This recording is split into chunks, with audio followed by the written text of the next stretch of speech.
За бүгдээрээ сайн бацхан уу? Миний суугт тавтай морил. Дэлхийн 3 дугаар дан эхэлчлээ, дайн гарлаа гэл ингээд яриад байна тийм. Дайн болохын хувьд болж байгаа. Айгүй олон дайн болж байгаа шүү дээ. Яг ч 3 дугаар дан хүртлээ даймжуур томроогүй байна. Яг хүмүүс бас нэлийн сэвж байгаагийн хувьд сэвж байгаа. Гэхдээ нөхцөл хурцтмал байгаа гэвэл хурцтмал байгаа.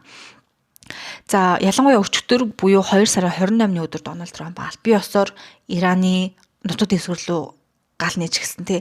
Яагаад энэ одоо галыг нээхээр болсон бэ гэхээр Израиль болон Америкийн нэгдсэн улс Ираны талаас хийсэн хилцээрт зуршилцаас хүрч чадаагүй учраас эцсийн арга зам болох одоо гал нээх сонголтыг хийж гинэ гэдэг жаа. Гэтэ яг үнэндээ ийм биш манайхаа. Америкийн нэгдсэн улс угаасаа дайн хийх дуртай. Америкийн нэгдсэн улсын хобби чинь дайн хийх байхгүй юу? Тэгээд энэ хилцээр хийгээ зуршилцаас хүрч чадаагүйгийн нэг шалтгаан нь Америкийн нэгдсэн улс өөрсдөө. За би яагаад гэдэг нэгнээс нэгээ тайлбарлаж өгье. Улс төр судлаачид, геополитик судлаачид, түүхчид яг энэ одоо болж байгаа цохилтыг ер нь 2027 оны үеэр болж магадгүй гэж таамаглаж исэн юм билээ. За тэгээ таамаглаж исэн хугацаанаас арай жоохон эрт болсон. Яагаад тэгэхээр Дональд Трамп удахгүй чад хийх гэж байгаа. Ер нь өгөхөд нэлээд ойрхон байгаа. Тэгээд хэвлэл мэдээллийнхаа хүртэл нэлээд анзаарж байгаа. Тэгээ маш ойр орхон одоо гар нь хөхөрсөн нөгөө суд тариа янз бүрийн тусал ийм эмчилгээнүүд хийлгэж байгаа. Тэгээ энэ эмчилгээнүүд нь өөрөө маш хүнд учраас байнгын Дональд Трамп унтаа байдалтай байгаа гэж аахгүй. Тэгээ ер нь бол өгөхөд нэлээд ойрхон байгаа юм билий.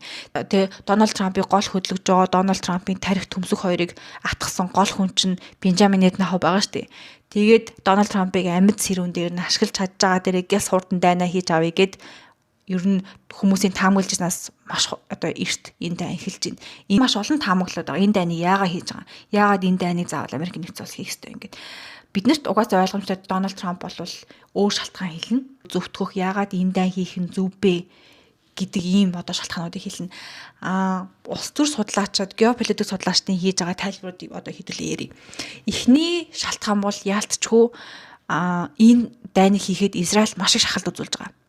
Тэгээ би сая өмнө хэлсэнчлэн Дональд Трампыг Бенжамин Нетаньяху бол хаг одоо бадж байгаа, удирдах байгаа гэж би хэлж байгаа.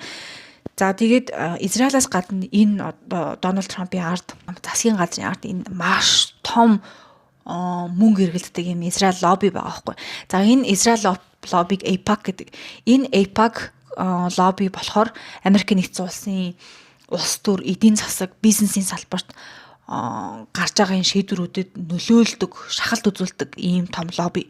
Тэгээд энэ лоббины гол одоо гишүүд чинь миний нөгөө өмнө хэлсэн еврей Зионист гаралтай хүмүүс. Зионист гэдгийг хэрэг мэдгүй хүмүүс хамаад миний Эпштейнтэй холбоотой сүүлд хэсэмжлэхийг үзэрээ энэ дээр би Зионист еврей хүмүүсийн тухай баг цаг тайлбарласан. За тэгээд яагаад Израиль энэ дайныг хийх ёстой юм? Тэ Америкийн нэгдсэн улс биш яагаад Израиль энэ дайныг хийх гэж ингэж шахаад байгаа юм гэхээр Израиль улс чинь өөрсдийн гэсэн одоо газар нутаггүй байсан улс тий. Энэ Палестины газар нутаг дээр ийм зохиомл Израиль гэдэг улсыг 1949 онд одоо гаргаж ирээд еврейчүүд чинь 2000 жилийн турш өөрсдийнхөө хэлээр ярьж чаддгүй тий. 2000 жилийн турш өөрсдийнх нь энэ хэл нь ярихад хориотой. За тэгээ газар нутаг байхгүй. Энэ хүмүүс чинь бол яалч газар нутагтай байх, оршин тогтнохын маш их амбиц байгаа хүмүүс шүү дээ. Тэр энэ дайныг бол хийх гол шалтгаан бол Израиль ойрох орнуудад давмгай байх гарч байгаа. За хэрвээ сайн харах юм бол Израилийн айрамд тулалдж байгаа Израиль цэргүүдийн дүрм товц байгаа. За энэ дүрм товцон дээр байдаг энэ эмблем байгаа байхгүй. Энэ эмблем нь болохоор ер нь газрын зураг. За энэ газрын зураг юу гэлтэж байгаа гэхээр ойрох орнуудын газрын зураг. Израилийн газрын зураг биш, ойрох орнуудын газрын зураг байхгүй. Тэгэхээр энэчнээс бид нар юг харж болох вэ? Израиль улс ойрох орнуудыг эзлэхээр төлөвлөж байна. Тэгээ одоо Палестинтай Газын зургаас дээр мөргөлж одоо Палестины бүр нэрээ ашиж хаях чинь. Дараа нь Иран улс ингэж явсаар хагаад ер нь ойрох орнуудыг өөрсдийн болгох юм одоо амбиц агуулж байна. Бол Америкийн нэгдсэн улс том гүрэн болохыг эрмэлзэж байна. За том гүрэн болно гэдэг чинь мөнгөний бүх урсгал тэр одоо том гүрэн рүү чиглэн гэсэн. Энийгээ дагаа тэр улс хүчрхэгж мөнгө ч нэ. За мөнгөтэй улс яадгүй батлан хамгаалахын салбарыг мөнгөөр зодно.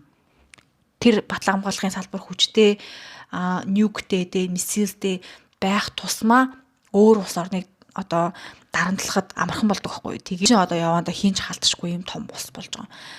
Тэгэхээр мөнгө бол хамгийн чухал. Гуравдах нь бол Сауди Араб, бол бас Израильтай адилхан Дональд Трамп шахалт үзүүлж байгаа нэг одоо хүчин зүйлүүдийн нэг.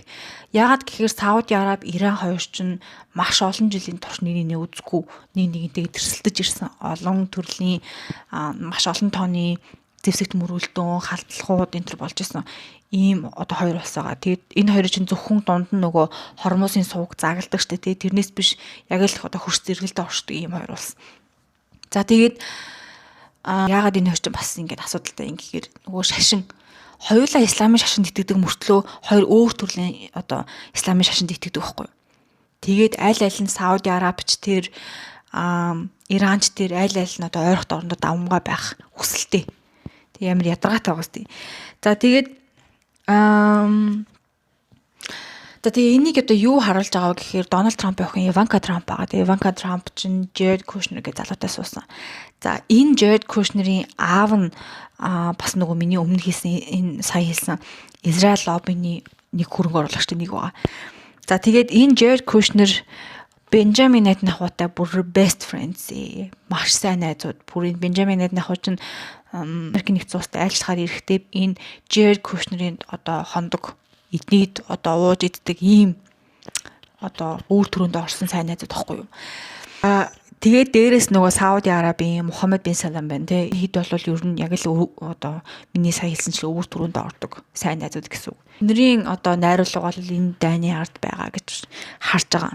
Тэгэхдээ Дональд Трамп олон нийтийн өмнө гарч ирээд бидний өмнө гарч энэ дээр энэ дайныг яагаад хийж байгаагаа ямар шалтгаанаар хийж байгаагаа тайлбарлах вэ гэхээр нэгтгэх нь нөгөө л нэг хилдэг. Одоо ингээд энийг баг Америкчууд 10 жилийн турш ярьж байгаа заяа. Иран улс цөмөн зэвсэгтэй болох гээд байна. Иран улс бүр цөмөн зэвсэгтэй болоход маш ойрхон байна. Ирэх сар гэхэд л нийт цөмөн зэвсэг бүр бэлэн боловсроод дууслаа. Тэгээд цөмөн зэвсэгтэй болонгуудаа Нью-Йорк, Сан Франциско, Калифорник бөмбөгдөн гэж Америкчуудад итгүүлдэг. Тэгээд Америкийн нэгдсэн улсыг аврахгүй бол болохгүй нэ. Энэ дайныг хийхгүй бол болохгүй нэ гэж одоо тайлбарлаж байгаа гэсэн. За хоёр дахь нь бол Дональд Трамп Супермен. Дональд Трамп Иранд эрхчлөө демократиг авчрахыг одоо ирмэлцэж байгаа. Энэ бол Дональд Трампын одоо гол зорилго нь энэ дайныг хийж байгаа. Эсвэл Иранчууд л ингээл Иранчууд л одоо зовоод байна хэд дарангууллаас болоод эмэгтэйчүүд нь зовж гин хүүхдүүд нь зовж гин энэ ямар ч эрхчлөө алга энэ Ираныг би өста өөрчлөн тэ өста fresh тэ эрхчлөөний салхи одоо оруулна энэ төр гэж ярьж байгаа баггүй юу. Тэгээд яг үндэ Иранчууд бол Америкчуудыг үгүй яддаг штеп. 3 дахь том шалтгаанууд нэг бол газрын тос. Энэ би сая хэлсэн нөгөө Хормузын суугаар дамжаад маш олон орнууд нөгөө газрын тосны холбоорлтыг зөөвөрлөдөг байхгүй. Тэгээ хэрвээ Иранчууд Хормузын сувгийг хаах эсвэл энэ Хормузын сувгт ямар нэгэн саадал учруулах юм бол Европчууд за мөн Азууд нефтийн хомсдолд орж эхлэндээ нефтийн хомсдолд орох юм бол бараа бүтээгдэхүүний үн өснө. За тэгээ ингээд явт эдийн засаг бол хямрна. Тийм учраас би нэг хамгаална. Тийм учраас би та нарыг одоо хамгаалаад энэ газрын тосын одоо хэвийн гинжин хэлхээ өргөжлүүлнэ гэж Дональд Трамп биднэрт итгүүлнэ. Тэгээ энийг маш олон хүн дэмжинэ. Ерөөсөө ийм л юм болж байгаа гэсэн үг. Тэгээ хөшгөний ард нэг иймэрхүү хөшгөний Дональд Трамп нэг иймэрхүү спич, иймэрхүү үг хэлж бидний тархийг угаах нэ. Энэ Дональд Трампын демократиг авчирна, эрхчлөөг авчирна хит нэг хүний одоо удирдлага доор байгаа энэ давмгай байдлаас Ираныг чөлөөлнө гэж байгаа энэ пропагандад Иранчууд ерөөсөө итгэхгүй. Яагаад гэхээр Иран ч өөрсдөө 1950-ад оны үеэс эхлүүлээд Америкчуудыг бүр махнасаа, цуснасаа, яснаасаа үгүй яддаг ийм ард түмэн байхгүй. Газрын тосноос болоод тий 1950-ад оны ихээр Иранчууд газрын тос олборлж эхлээд энэ олборлж байгаа тосны ихэнх хувь нь Америк руу, Англи руу гарч ирсэн. Тэгээд Ираны газрын тос Иран өөрөө газрын тостой мөртлөө эдийн засаг нь шалаар нэг мөлхөж ирсэн байхгүй. Тэгээд Мухаммед Месата гэдэг хүн гарч ирээд энэ газрын тосыг Ираны өмч болгоно. Иран энэ одоо газрын тосны үр шимийг хүртэх ёстой гэд энэ хүн Ираныг удирдах эхэлсэн юм байна. Мухаммед Месата гэдэг. Тэгээ энэ дугаасаа Америкчууд, Англичууд дуртай байхгүй. Нөгөө хэвийн шимж сорж исэн газрын тосоо яг өмнө авдаг байсан шиг авч чадахгүй байсан учраас энэ Мухаммед Месата гэдэг хүнийг шаахаар сольсон. Тэгээд хаант засаглалтай болсон гэсэн.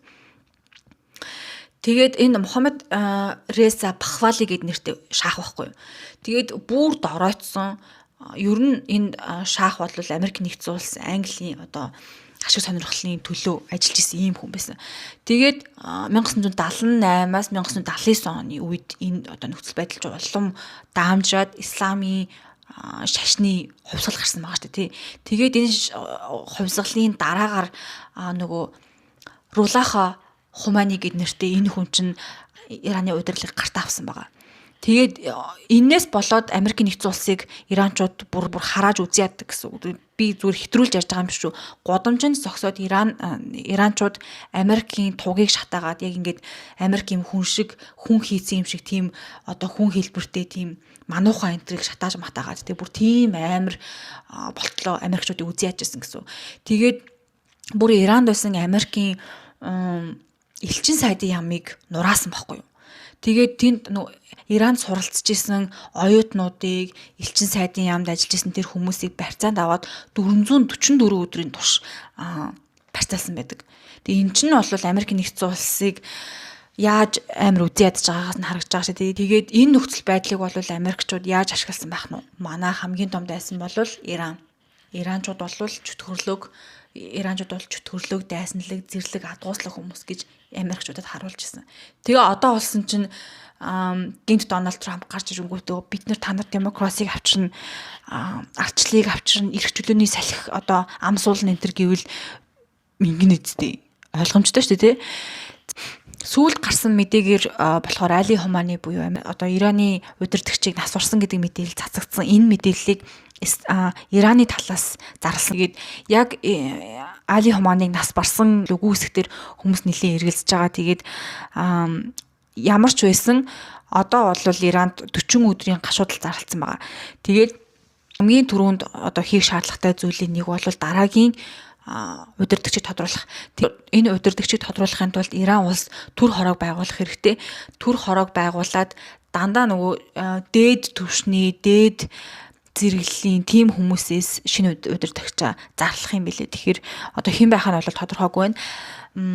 Нөхцөл байдлын хувьд яг энэ өчигдөр Америк нэгдсэн улс гал нээснээс хойш Америк нэгдсэн улс Ираны тал руу гал нээснээс хойш одоо болоод байгаа нөхцөл байдал энэ чинь зөвхөн хэдхэн цаг л өнгөрцөн байгаа шүү дээ. Бол ер нь энэ ширээний тэнцшгэл байгаа. Нэг рүүгээ зөрүүлж гал нэгээл нэг иймэрхүү байдалтай байгаа. Аль тал нь илүү давмгай байх вэ гэдэг дээр хүмүүс ер нь жоохон ажигласан байр суурьтай байгаа. Америк нэгдсэн улс өөрсдөө ер нь нэлийн hubris өөрсөндөө ер нь нэлийн хэд бартж байгаа. Өөрчлөсөн байдлаар Америк нэгдсэн улс Ираны тал руу 40,000 гаруй цэрэг илгээсэн гэж харж байгаа. Улс төр судлаачид бол эхний ээлжинд 100,000 гаруй цэрэг явуулах болов гэж харж ирсэн. Гэхдээ одоо бол 40,000 за дээдлэн 50,000 гаруй цэрэг явуулсан болов гэж харж байгаа. За ер нь бол Иран хатуу самар Ираныг яг буулгаж аавна гэдэг бол яг амархан биш. Дээрээс нь Иран ч өөртөө газар нутгийг маш сайн мэддэг.